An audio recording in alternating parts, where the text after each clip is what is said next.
वार्तांकन रोखठोक बातमी।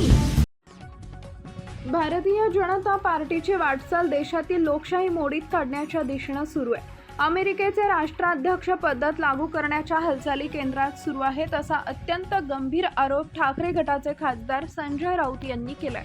आज मुंबईत आयोजित पत्रकार परिषदेत बोलताना संजय राऊत यांनी केंद्रातील भाजप सरकार 2029च्या निवडणुका आणि महाराष्ट्रातील नेतृत्वाबाबत अनेक मोठे राजकीय दावे केले।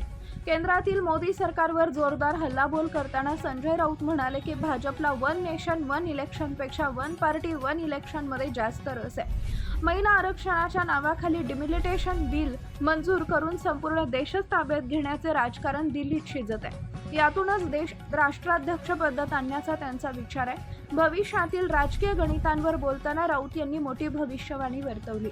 ते म्हणाले 2029 नंतर भाजपची सत्ता येणार नाही। राज्याचे मुख्यमंत्री देवेंद्र फडणवीस हे लवकरच राज्याच्या राजकारणातून केंद्रात जातील असं म्हटलं जात आहे। जर ते केंद्रात जाऊन देशाचे पंतप्रधान झाले तर आमच्या त्यांना नक्कीच शुभेच्छा असतील।